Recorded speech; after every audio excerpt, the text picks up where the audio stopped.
Wards are refocused and ready to see for all parts of our next match. FlyQuest going up against Cloud9. Let's go ahead and look at the starting rosters.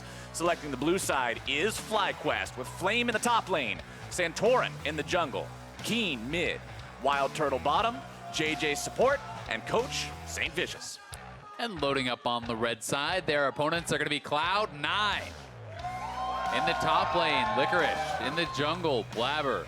Mid laner, Jensen. Bot and support will be Sneaky and Zeyzal with Coach Reaper. Now, Zale, both of these teams are fighting for the first round bye after some impressive performances in the past few weeks. Yeah, it's pretty crazy to say. I mean, FlyQuest was predicted by a lot of people to be 10th overall in the LCS, and they are now fighting for a bye. They have had a complete turnaround since Spring Split, and while there's not really a lot of talk about any of these players being an MVP or anything like that, they're playing so damn well as a team and being so solid overall that they've picked up win after win after win. And when you look at who's going up against them across the rift, you've got Cloud9, who are on fire heading into playoffs. I mean, they are just crushing it. Hottest team in the league for sure. They are on a 7-game win streak. Winning here today would make it 8 in a row going into playoffs, and all the roster shuffling seems to have paid off. I mean, the bye would mean a lot for this team because they have not made it to a finals weekend since Vancouver in spring of 17, right? So it has been a while since they've even made the trip to compete for one of those championships, and they would love to be able to do that here. Well, like you said, it's been a hell of a win streak for them so far. We'll see if they can continue that through their last game of regular season play up against FlyQuest, a team that has just done absolute wonders for themselves, working together. Like you said, this 5-man team, even if nobody's standing out and you don't have a guy on the team, it's like, oh yeah, that's the faker of FlyQuest. That's the one who's doing all the work, all the heavy lifting. Sometimes it can even be better that you don't have one player specifically standing out, because that means everyone is working at the same level. Yeah, you're working together. You are hopefully like one cohesive unit, you know, and sometimes maybe you can kind of keep egos out of the equation a little bit more, I think. But it kind of reminds me a lot of when you look at CLG, you know, you think of 2016 MSI, most people will quote that as being the most successful North American international performance of all time, right? And for that team, when you went down the roster, most people said, well, they're not particularly better than their opponents in a lot of different areas. They don't have this one superstar that is absolutely crushing everyone. But they succeeded because they played so well as a team, that they were such a good cohesive unit. And FlyQuest is kind of giving me some glimpses of that and how well they are playing together. League of Legends is a 5-man game, and it turns out when your 5 guys play well together, you can make some amazing stuff happen. And honestly, we talk about everyone playing together and everyone having like a similar impact on this team, but at the same time, I got to give props to Santorin specifically because after he showed up on this FlyQuest roster, it seemed like things just started clicking and they made things happen around him, and he's just done, I think, a fantastic job on this roster so far. Yeah, I totally agree. I mean, I think a lot of them have had very strong splits, honestly. You know, a lot of credit deserves to go to Flame, too. WILDTURTLE, I think, is having really a return to form. You know, JayJ has had an incredibly strong record, actually, you know, since joining the team. They have been on such a tear. So really across the board, these guys have been doing very, very well. I mean, JayJ is 9-4 in the NALCS as a rookie. That's insane, right? If they win today, incredible. He's 10-4. He's locking in a playoff bye, right? That is really something special, I think. And you know, it's just been a kind of a pleasure to watch because they are so surprising. And oftentimes, you know, in League of Legends, it can kind of become formulaic where the top teams stay the strongest. They become, you know, those best teams, and they're able to stay dominant for such a long time. And when you have these teams shaking things up, breaking expectations, it becomes very hard to predict. It becomes very exciting. Quick update on stage. It looks like Santorin is still setting up a new mouse, so we'll have a couple more minutes of delay before we do get into game. But he just wants to hear you say nice things about him. How is setting up a new mouse a nice thing? No, he's just so listen. You're okay. saying all these nice things about him, you know? I think we were talking about the mouse. I was like, how is that a compliment? That's a statement of facts. All right. And he's so good. He's listening. He's had his headphones off. He's like, yeah, I'm good. This is good. Santorin, if you're listening, you have been doing a fantastic job so far this good split. hustle.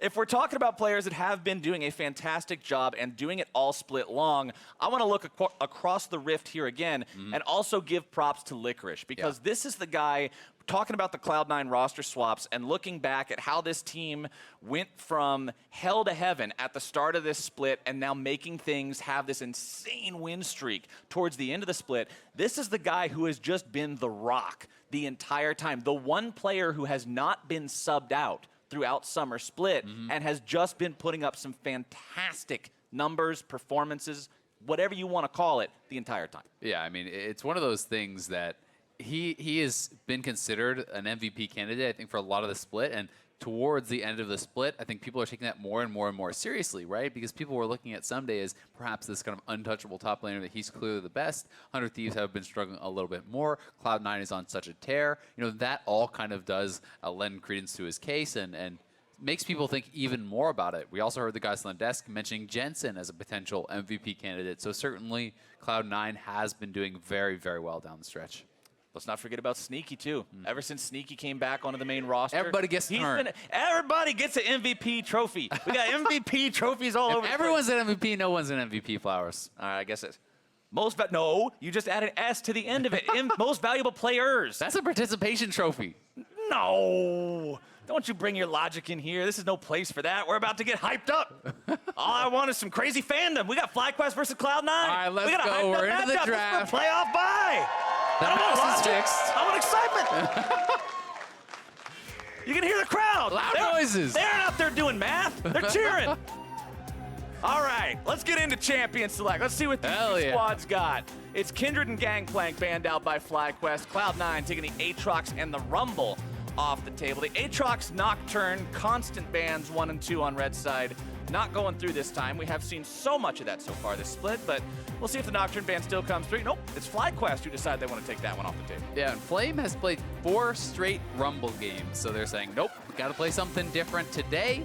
He is going to have to show a new pick, as he hasn't been kind of changing that up at all. You know, if it ain't broke, don't fix it. So, FlyQuest, now their opportunity to lock in first pick. You could look at something like a Zoe if you want.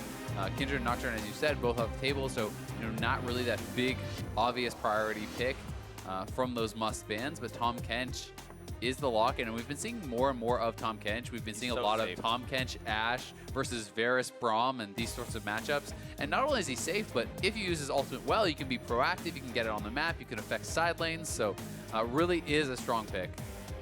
FlyQuest deem it worthy to pick over anything else.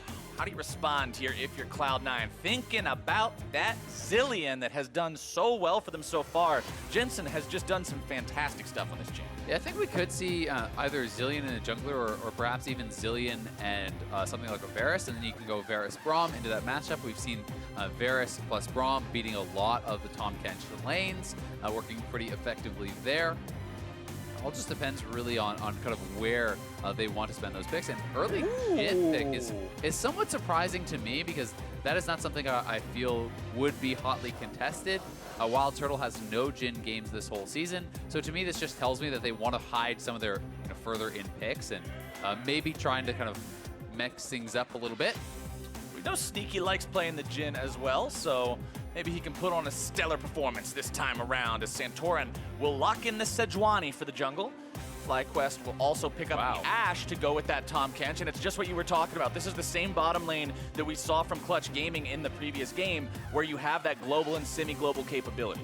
I am surprised to see the blind Camille here, but this could be Camille jungle. This could be Camille top. There is possibilities of kind of having that flex for that position, and you know, a lot of people talk about the Zilean Kindred combo. Obviously, they're not going to get that, but there's other great pairings with the Zilean that you can play very aggressively. Graves is one that is an aggressive jungler. Camille can even work well with that. So I like Skarner. Skarner, that's a combo. It is a combo, yes.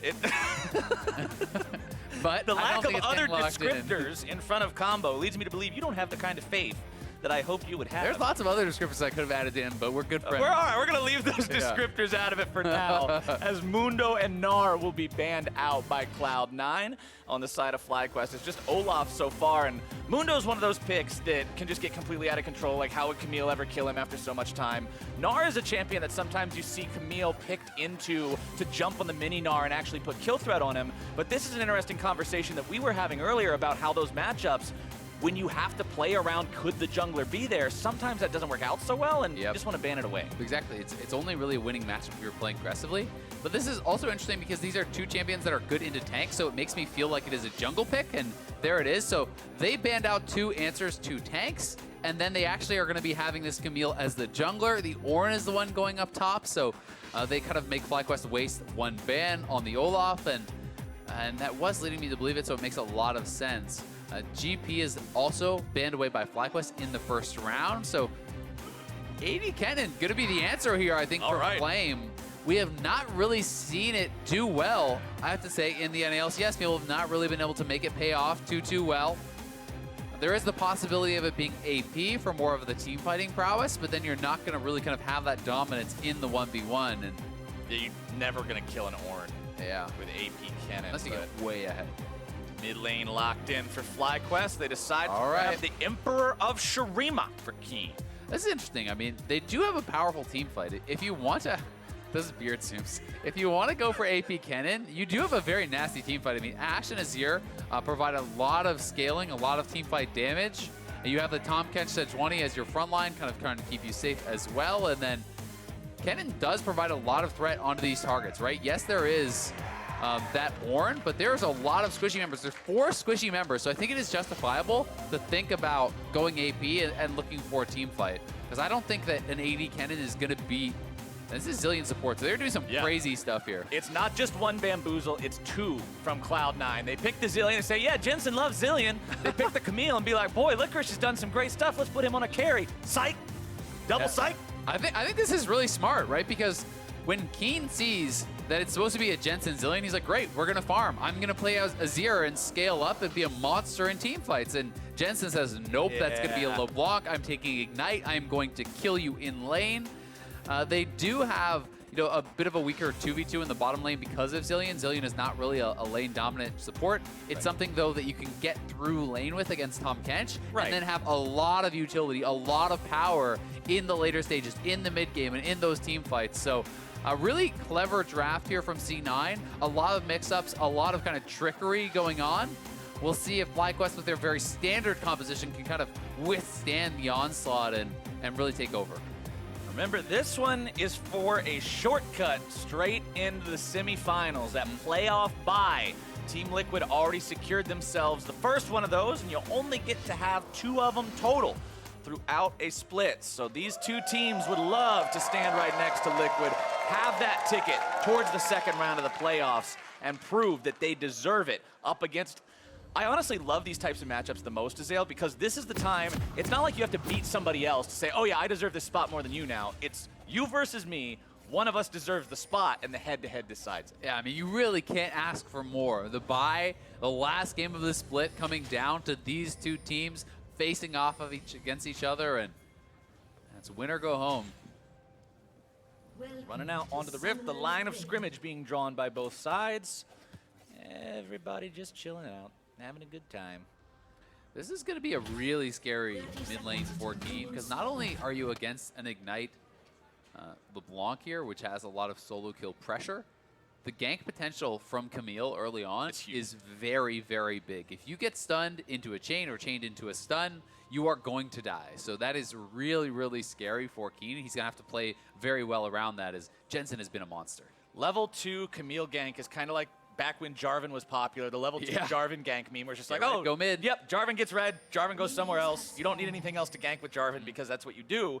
We'll see if Blaber can pull that off, but one thing I do want to point out, phase rush on Flame. Normally, if it's AD Kennen, you see one of the more press the attack, combat type of keystones. So the phase rush is leading me to believe we might see that AP. Yeah, it's definitely still up in the air. I do agree that if you're going for a pure split push, you want to go oftentimes for press the attack and those sorts of things to be able to kind of get that 1v1 damage. But I have seen some AD Kennens going for phase rush simply to play it very aggressively and kite back and forth. If you try to actually jump forward onto this Kennen, he procs phase rush, he can kite you out and then chase you down with the auto attack. So there is a possibility that it still could be AD, but I think, as I talked about in draft, AP would make a lot of sense here as well. It's 4 squishy targets on this team. If you can get in the middle of all those guys and you have so much damage coming out from that AoE, give the time for Ashe and Azir to really get that damage out to follow it up. I think that's pretty strong. Plus, it's a great answer to something like Zilean, who excels at protecting against single target burst. But if 4 people are being shredded at the exact same time, can't ult the whole team. Yeah, then Zeyzal has to make the impossible choice of, okay, who do I save? Which carry? Or me? Do I want to be selfish? What do I want to do? Bottom side, Sneaky and Zeyzal will keep JayJ and Turtle pushed up here. Yeah, but one of the things that Zilean can really do, you know, despite the fact that he's not a strong laner, he has very good foot, right? So you can actually just throw down a bomb on each minion wave, hit all of those minions, and then you have the bouncing grenade, you have the W for that kind of line shot through a lot of the minions, and Jhin can then shove in and push very, very effectively. I guess that's the nice part about playing against Tahm Kench. Yes, he can save people, and yes, he provides a lot of global ability later on, but during the lane, he's kind of a free pass for you to pick what you want into him, just because it's pretty hard to just get absolutely dumpstered by Tahm Kench. Santorin In lane, it's Santorin looking to make the play onto Jensen, who tries to get himself away, now looking to maybe turn things back around. Blaber looking to go deep, find the kill onto Keane, and first blood over to Cloud9. The turnaround from Cloud9, Jensen kiting down to Blaber, and Blaber hits the hookshot flash. The ignite was down, and Keane gets popped. What a turnaround there. Both summoners used by Keane as well. You can't ask for much more for Cloud9. Yeah, you really can't. That was just beautiful stuff from them. And it was a good attempt, honestly. It looked like it could have worked out there as Santorin on this Acer Predator replay is going to Q flash in, connects with Jensen. That was all very nice, but Jensen creates the maximum amount of distance. Blaber shows up, he lands his full combo, and then hookshot flash right in on top of him. No summoners available and no way out for the Azir. Good stuff coming out from this Camille jungle, which is one of those picks that needs to get going. This isn't something that you can build a Cinder Hulk, a boot, and 4 tank items on. You could, but you would be trolling. You would be absolutely trolling. You would get 9 times reported. You might get 10 times reported if you were feeling just really annoyed with yourself. But he's going to be going for the Warrior. You can see it in his inventory right now, likely towards the Trinity Force after that. And when you go for these aggressive builds, you got to get on the board early. This is exactly what Cloud9 wants to see. Yeah, it really is going to feel very, very good for him. And you can look to get in the face of the Sejuani. You can look to continue to be very proactive with those ganks. And now it's a scary, scary world out there for Keane. You can see he's down in the farm. He's going to have to be non-stop worried about any potential reganks or even a solo kill. Blaber is spotted. This is really good. Santorin walked through that brush. He was just about to walk out of it, right as soon as he sees Blaber. Decides to keep himself hidden there as Turtle gets hit by 1 bomb, but not quite the second. Santorin still hanging around this bottom side just in case pressure is coming, and it will be there in just a moment. No, he's there now. Blaber shows up. Both junglers will be here. They're aware of each other's presence. Jensen also thinking about that bottom lane, but Cloud9 decides not to do anything super audacious just yet. But this is perfect. That's all you need to do. Jensen goes missing. Blaber is there.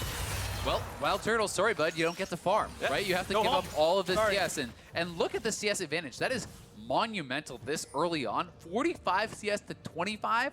That is an insane advantage in the 2v2. And a lot of that is their own fantastic laning, but it's also the implied pressure that they could get dove. And look at the buy comparisons. Oh, God. BF sword, first shot for Sneaky. Yep, A-OK, fantastic stuff. Yep. Exactly what you want to see on AD carry. Turtle's got a butter knife and a boot. Yeah, that's rough. It's not quite as good. Not quite as good as the BF sword. We'll see how well he can hang on there, as we do see towards that middle lane, Santorin trying to move in, steal a few resources from that enemy jungle, go for the chicken camp. If the enemy jungler's camping out in your territory, best way to avoid him, just go to his. Yeah, I think this is a smart play from Santorin. You know, it's kind of loss mitigation. You're trying to get whatever you can anywhere, and Sejuani does have good AoE clear. That is harder for Blaber before he has a Tiamat or something like that to actually deal with those chickens. And up on the top side, we still are no closer to knowing if it's AD or AP, but the steal there, not sure if it did come in.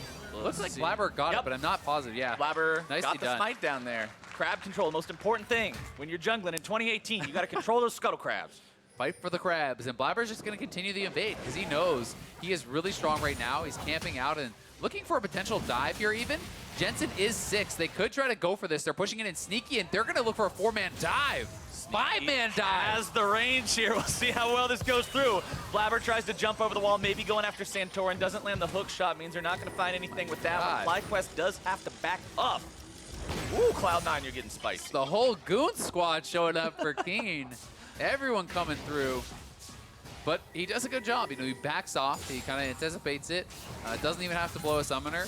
But there wasn't much loss there from Cloud9 because they had wave control on either side. And those are just smart plays to make, smart plays to look for, and doesn't really end up having much of a cost besides maybe a couple minions. So, well played on both sides.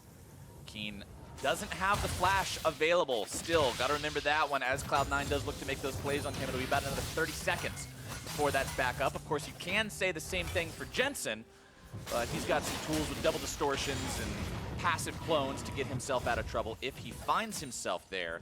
While topside, Licorice is hanging out in the brush here. Will be seen there by the ward from Flame, who is going for the AP. Yep, it's going to be Proto Belt, and this makes it so easy to itemize on the top side of the map for Licorice.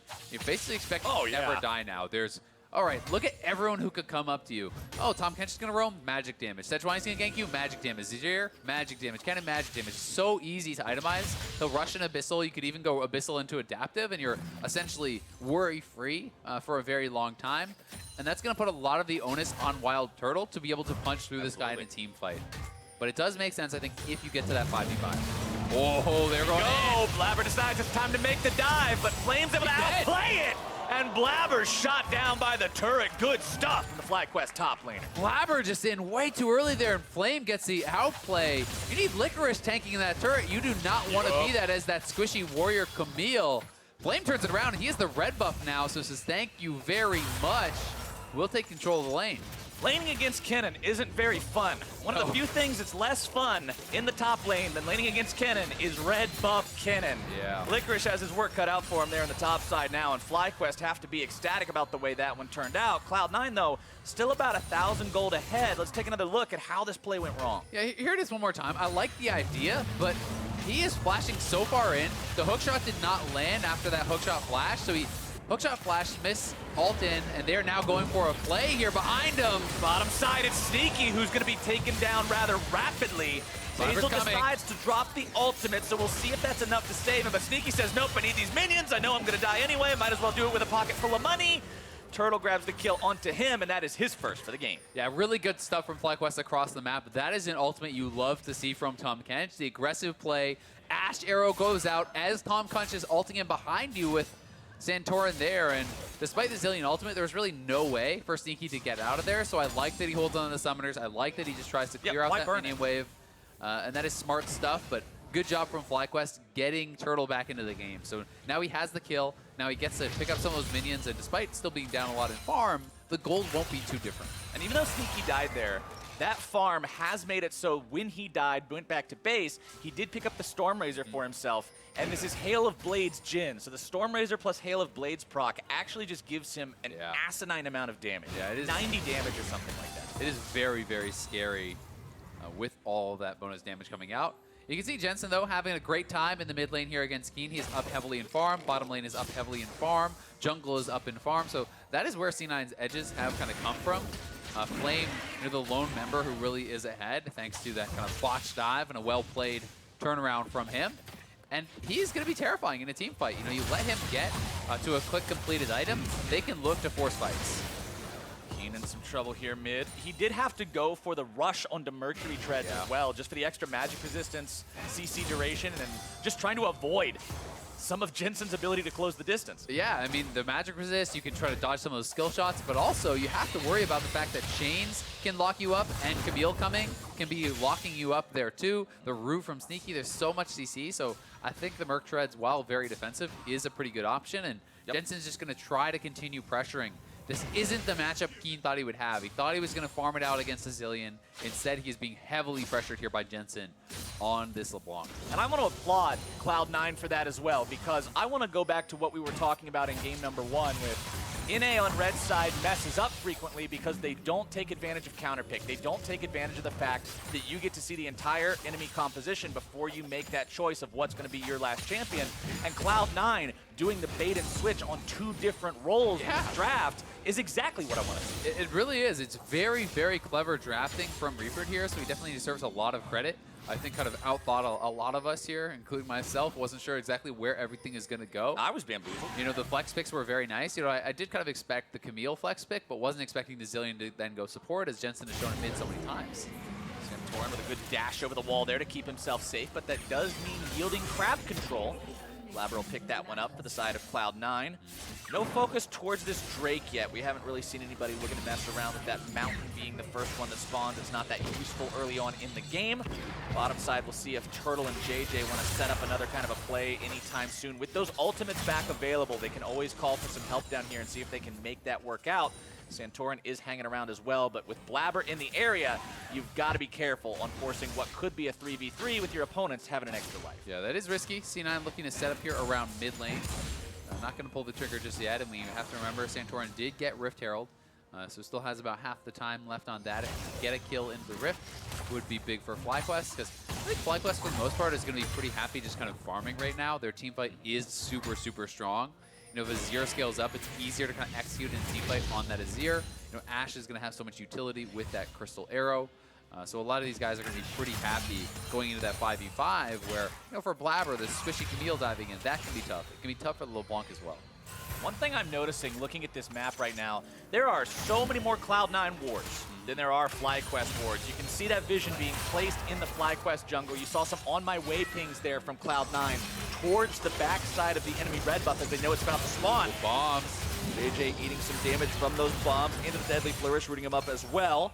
Walks away with half HP remaining, gets the tongue lash at the end to trade back a little bit, but FlyQuest definitely on the losing end of that one. Oh, the arrow! Arrow comes through, Zeyzal popping the cleanse to keep himself safe. That was actually really nice from Zeyzal, stepping forward to absorb that because Sneaky does not have that cleanse, so does trade out his summoner but keeps his AD alive.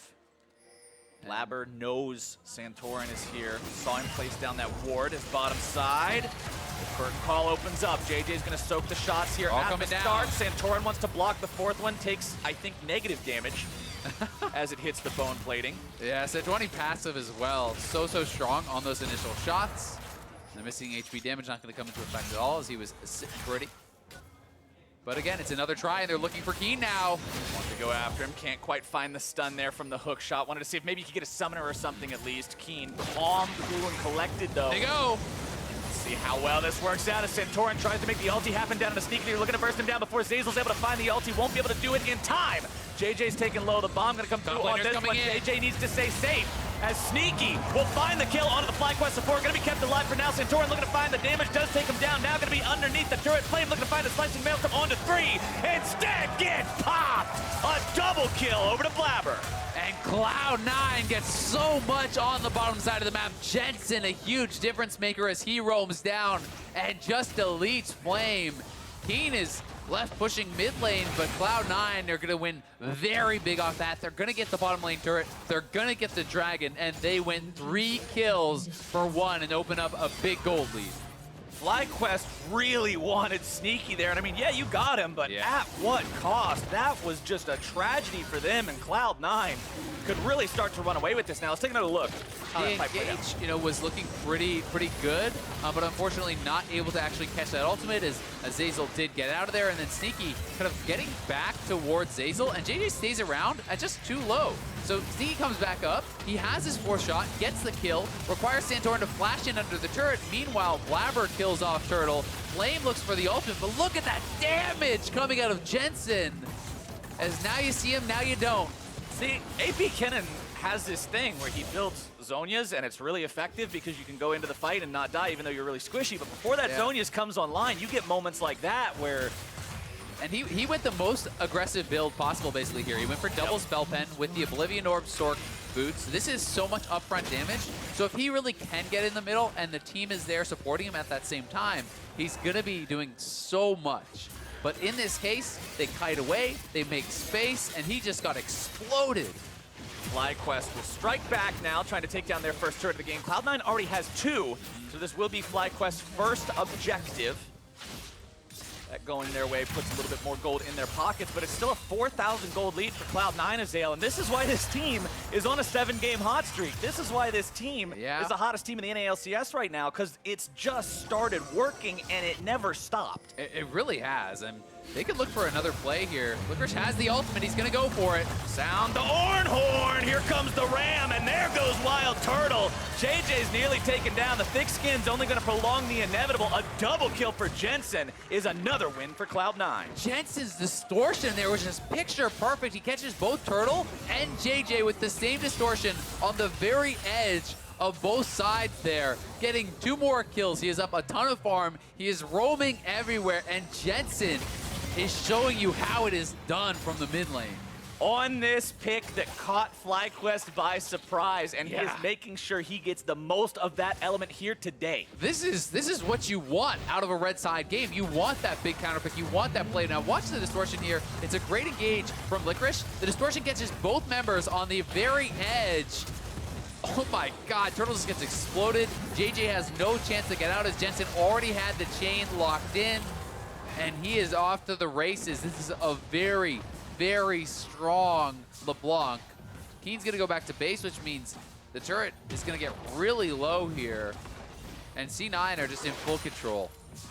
Jensen putting shot after shot into that mid lane turret now as well. It's the last tier 1 standing on the side of FlyQuest. They will move Turtle and JayJ up in time to protect it. But ever since that fight bottom lane, that seemed to just completely wash away any control they had over this game. Yeah, Cloud9 was ahead before that, but they weren't stunningly ahead. Yeah, and I mean, the thing is, it's so tough, right? Because now they're down in turrets, they're down in kills, and look at the farm. 40 CS in the bottom lane, 30 plus CS in the mid lane. Jungle is almost a 40 CS differential as well. And top lane is not really that big of an edge because this is not an 80 Kennen. He's building more for the team fight. So it's really, really getting tough for FlyQuest now as that gold lead expands and expands. C9 looking to take full vision control, attacking the buffs, attacking the extra resources here that FlyQuest has, and looking to keep that pressure up. I like this from Cloud9. It's exactly what you want to see. I don't want to see a team get some outer turrets, get a 5,000 gold lead, and then sit on it until Baron spawns, move up into enemy territory, choke them out of the game, and put Keane in a really bad spot. Santorin just gets completely juked as Cloud9 will now see if they can find anything else. Blaber issues the Hextech ultimatum. Can't really find a whole lot from that one, but now Cloud9's got everybody here in the mid lane. Yeah, Jensen gets Keane's flash, he gets Santorin's ultimate, and just makes him look silly there, distorting back out of the Sejuani. Alton, he is just really feeling it, in full control of this game. The LeBlanc dream. It's been a while since I feel like we've seen these kind of mid-lane carry performances, this level of dominance. There's been so much in this meta of Oriannas and Zileans and these sorts of champions farming it out. This is just domination with a counter pick, and this is the red side dream. This is the red side dream, and I feel like this is the Jensen dream. Yeah. This is what you expect from him as a player. You see Jensen, and you don't necessarily think something super supportive, something that's an enabler. You don't think Zileans and Lulus and Gallios. You think LeBlancs. You think big playmakers. You think this guy that's going to put the team on his back, and so far, he's been hitting the gym. Those back muscles are big. He's looking buff, and I mean, it makes it so hard when you're thinking about preparing for this team. If Cloud9 were to win, they would making it straight to the semifinals. They would have that bye, and then they have shown a lot of different looks. They've shown Licorice on carries, slamming up in the top lane. They have shown, Jhin and Quinn in the bottom lane, things that not a lot of other marksmen are playing. Now they are showing, things like the Kindred Zilean combo in the mid lane, supportive things in the mid lane like Lulu. Now Assassins coming out. How do you really effectively do picks and bans when they can flex everything everywhere and it feels like play all the styles? Okay, guys, we got 5 bans. All right, well, how many champions can we play? 140. All right. All right, let's start from somewhere. A little bit hard of a challenge to tackle, but right now, FlyQuest has to find a way to stabilize this. They've got to staunch this bleeding. It's a 6,000 gold lead, 21 minutes into the match. And it just seems like Cloud9 is doing no wrong so far. Mountain Drake number 2, spawning in about 10 seconds. FlyQuest will hang around, but Cloud9's the ones in control. They really are, and I think they've made some very intelligent item choices. You can see Mikhail's rush here from Zeyzal, so he wants to stand in the back, be able to instantly Mikhail's the Sejuani ultimate or the Ashe ultimate, have a revive for anyone else if they get picked. you can see that the Sterix here from Blaber means I want a team fight. It's not the Triforce that is more about, you know, the 1v1 or the side lane type of pressure. This is a tankier style. This is allowing him to be more aggressive when they are playing from ahead, and I love the choices. Yeah, I think that's fantastic coming out from Blaber, because when you look at your carries, when you look at what Sneaky and Jensen can do, you don't need to have the extra damage. Jensen can one-shot him. You don't need any more than that. Speaking of getting one shot here, Flame is going to keep Zhonya. himself alive with the Zhonya's effect. JayJ taken very low now as Sneaky waits for the 4th shot. It would have been right on the money. JayJ now still in some trouble. Jensen still going off this game. A rampage for the LeBlanc as Cloud9 will go 1 for 0 in that fight. They also get that stopwatch out of Flame, so no more stasis until he upgrades that into the full-on Zhonya's Hourglass, and that's another objective going the way of Cloud9. I mean, it was well played by Flame to survive, but it's him using his flash, his ultimate, and his stasis defensively to try to retreat. So great, he gets out, but that is really all the playmaking ability gone off of that Kennen. So C9's not going to have to worry too much about him for quite some time. They get another dragon, and now it is double mountain on this damage-heavy team with Baron on the map, and you have to be terrified of that from FlyQuest. They're just straight onto it, and if they don't hawkshot this soon as they do now, all right, there's your hawk shot, but can they collapse in time? Baron's already taken down below half HP. Zeyzal's going to be running some interference, throwing 2 bombs down into the same spot. FlyQuest still looking to come in on this one. Zeyzal's taken low. Santorin into the front line, going to be stasis up. Blaber secures Baron for the side of Cloud9, but now how many guys can they get out of this pit? It looks like it's 5. Good Lord, man. FlyQuest not able to get anyone there. C9 just on fire, making call after call after call. They have the double mountain that gives them the confidence to just straight up rush down that Baron. With Zeyzal running interference, he has the cleanse, he has the Mikhails. If he gets hit, he cleanses. If someone else gets hit, he Mikhails. He keeps them all safe. And this is the exact type of form you want to see from a team going into playoffs. I mean, you talk about confidence. This team looks confident. They look prepared. They look incredibly good moving into these NALCS playoffs. And I think anyone who's looking to be potentially matching up against them has to give a lot of respect over to them, because not only are they going to be potentially earning a bye, their record does not demonstrate how good this team is right now. I mean, this will be 8 straight wins.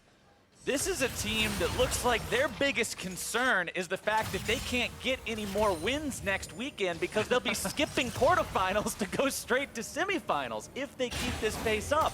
This has been an absolutely incredible second half of the split for this team that, quite honestly, had the shakiest start to a split that I think we've ever seen from them. Fans were doubting, people were worried, they were saying, what the hell is going on with all these roster swaps? What is going on with this team? This is going on with this team.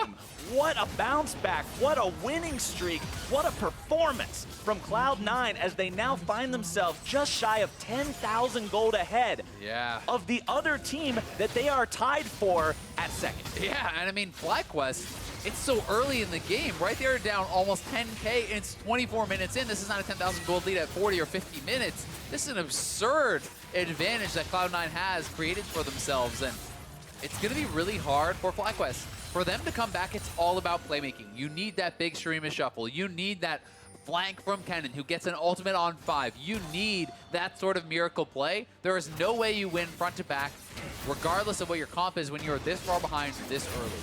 Right. And with a 10,000 gold lead at 24 minutes, like you said, you pretty much need all of those at the exact same time. This isn't, okay, maybe a shuffle, maybe a Kennen ultimate, get one of those in there. Engage. Everything has to come together. The entire puzzle, all the pieces at the same time here. Cloud9 will likely just force their way into the base here of FlyQuest. They do have 2 of these lanes pushing up towards those inhibitor turrets. Both still about half HP for now as Blaber just hovers between the 2 lanes, ready to make that play over the wall with the hook shot. And this would be an opportunity for them because FlyQuest, they're down 10K, but about 7,000 that is sitting on C9 unspent. So this may be, one of their only chances to really find that engage. Looks like they're making the call to perhaps just give up the inhibitor though and try to play for late, try to depend on the Azir scaling and hope that you can make this game last another 10, 20 minutes. Ooh, they're going to be hard-pressed to do that even at this point. Curtain call opens up. JayJ soaking the shots for now. 4th one comes through, finds its way onto him. Ornn also going to sound off. Hextech ultimatum finds a mark. Turret goes down. Turtle and the rest of FlyQuest having to retreat now. Flame looking to go in, find something, but it will be nothing.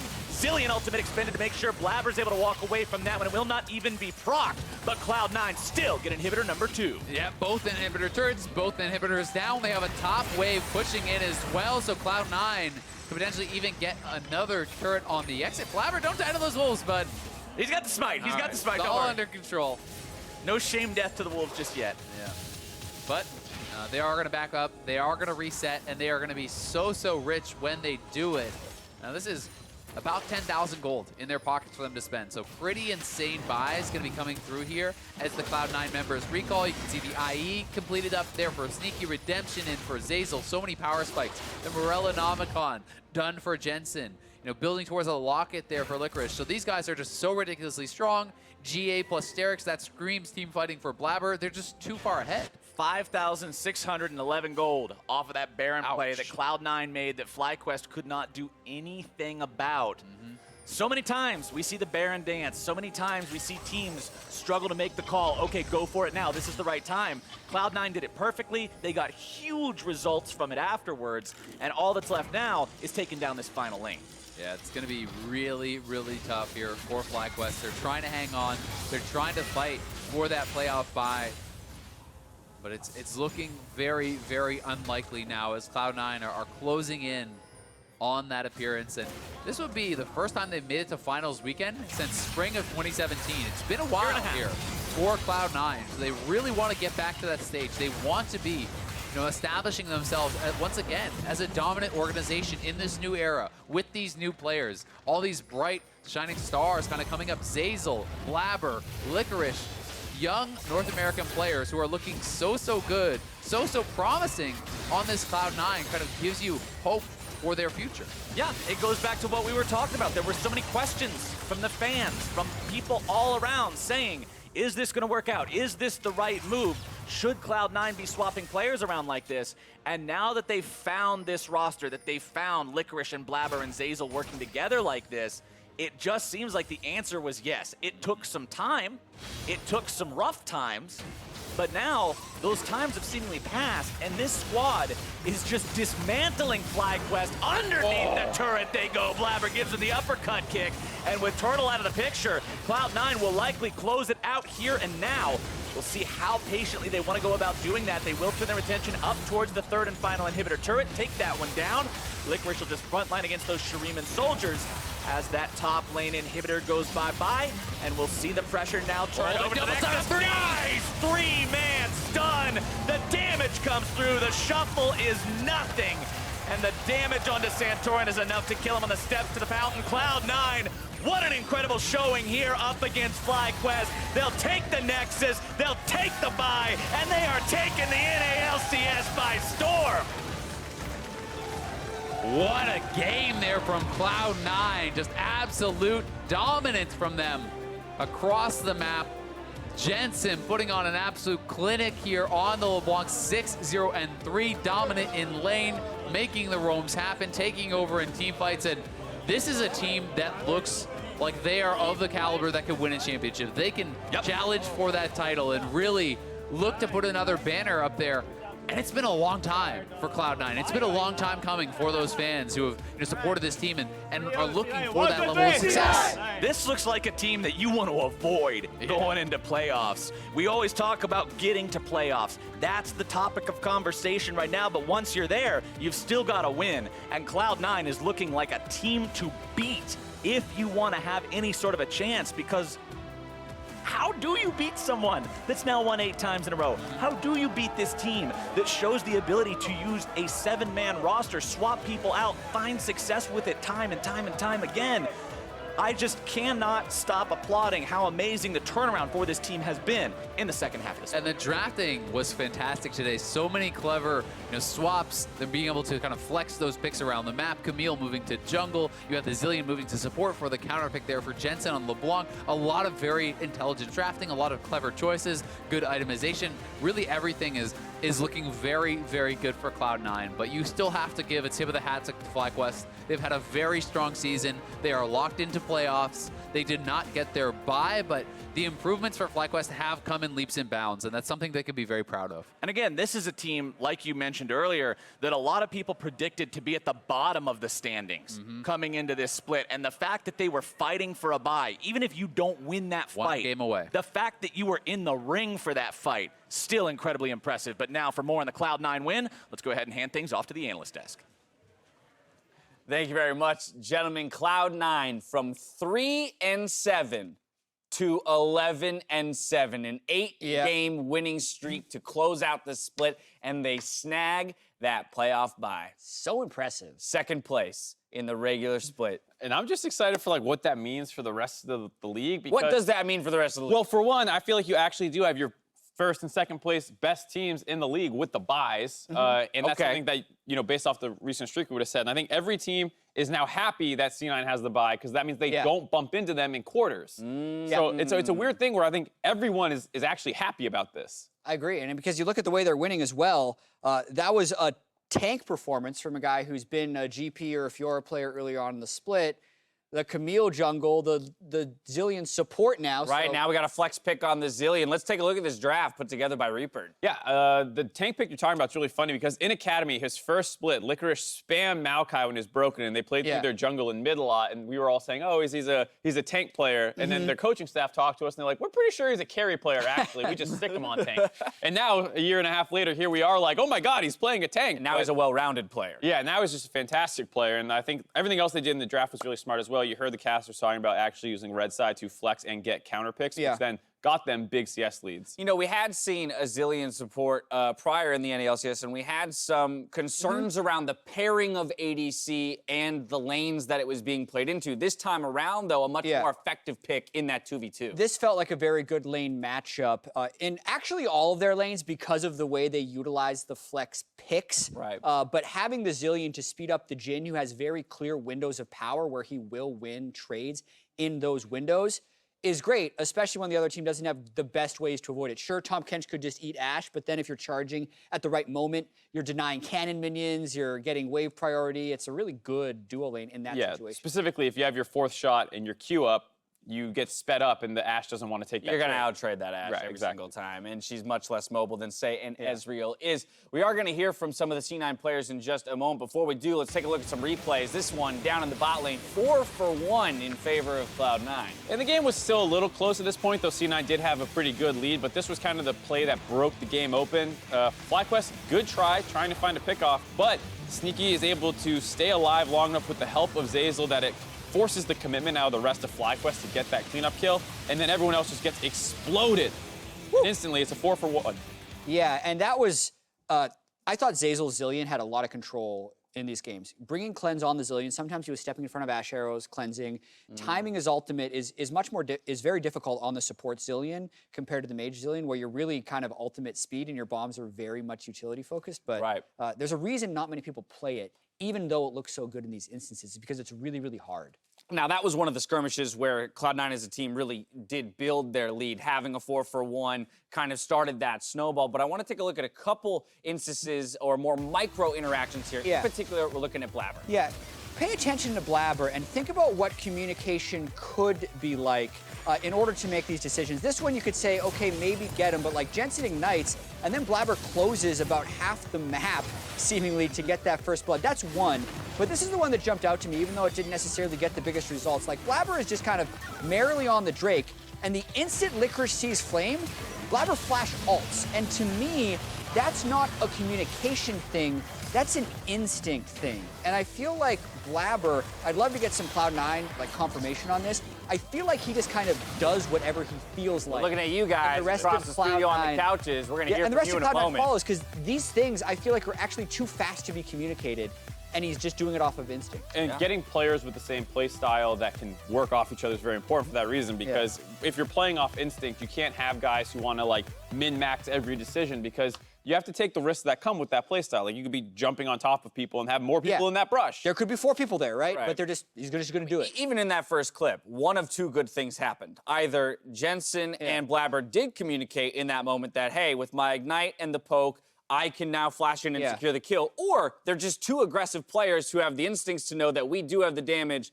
and to just execute on it without speaking. Either way, it's a good interaction, a good relationship to have between those players. It is, and it can backfire, like the top lane gank in this game, where he flash ulted the Kennen, didn't land the hookshot stun, and died under turret. Right, but I'll take 9 good plays for everyone. If that's the ratio, right? If that's the ratio. Yeah. Probably a little lower, Well, but the way Cloud9's playing right now, it kind of 9 out of seems like 10.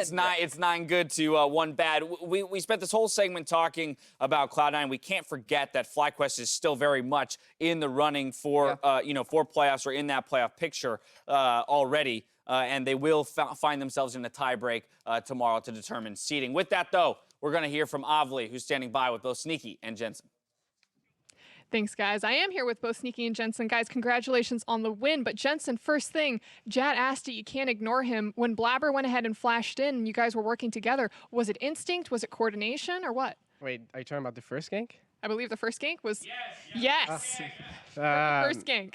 Yeah, it kind of just happened like instinctively. I had no idea Sejuani was going to be there and he was around mid, so I think we're just two really aggressive players, and then that's kind of just how it went down there at least. Yeah, Blaber really likes killing people. Sometimes himself as well, yeah. Oh, jeez. Well, okay, well, tell me about his addition to the team since you guys came on with him. Well, the first thing I noticed was just his confidence about the game when I was playing with him in Academy, because when I first initially got put there, like I was playing with him and then Smoothie and then Zeyzal came over to Academy. So I got a lot of experience, and Jensen was with me too. So we just got to like see how he was playing, and there was a lot of things that we were missing from like the original 5 from Spring that Blaber and Zeyzal like both brought together that we were able to pick up from. And it's like an aura of confidence around him. Like it's not necessarily that he's shot calling, but he's just able to make these plays that he knows he can go for.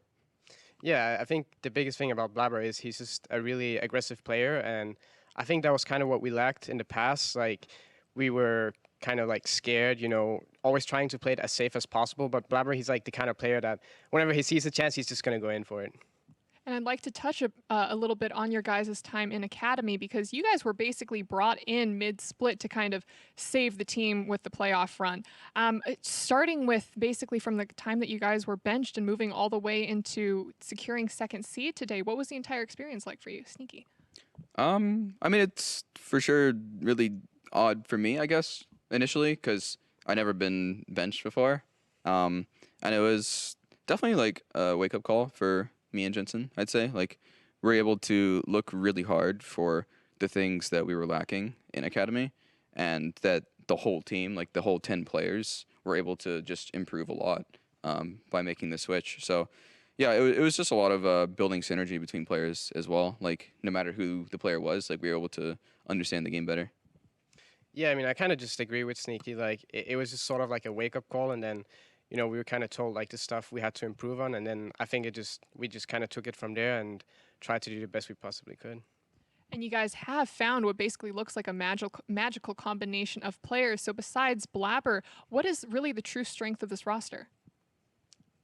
I mean, I play in it, so it's hard to really say. I mean, I think our synergy is pretty insane. We're all pretty much on the same page, and it's gotten down to a point where we're not having to like make specific calls about what we want to do. It's kind of just like we can just say where the enemy is, and then whenever we know this is a good play because we know where the enemies are, we can just go for it, and we're all like completely on the same page with how we should snowball games. Like, we win a fight, it's like super obvious to us. Like, yeah, let's go Baron. Oh, let's in the game. Like yesterday, we just killed them all like 33 minutes. Oh, I guess the game's over.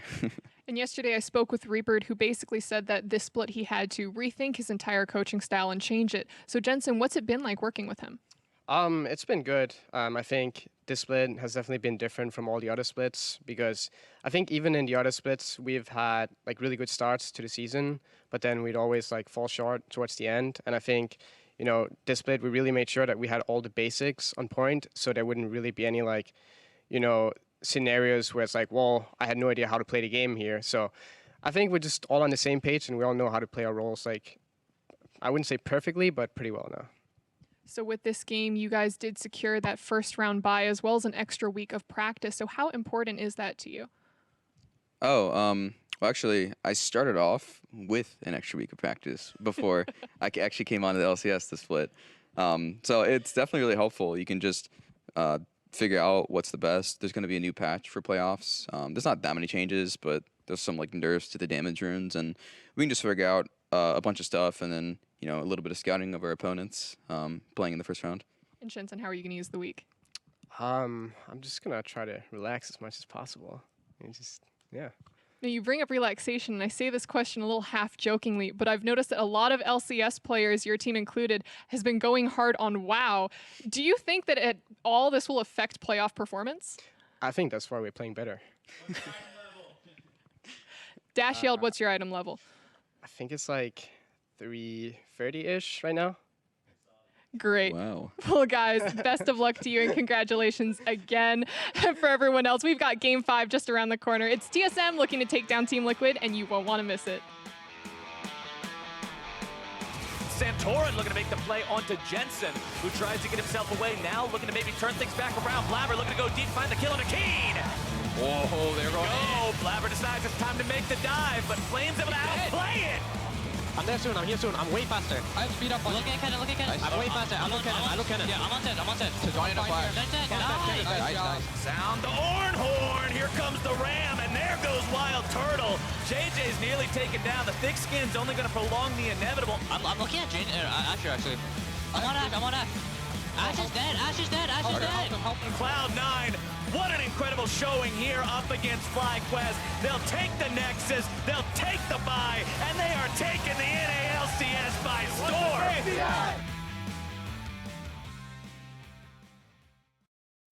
If meat and bread are the backbone of a sub, then Mike's Way is the heart and soul. Lettuce and tomatoes, onions and spices, all drizzled in the juice. That's the difference. Jersey Mike's, be a sub above.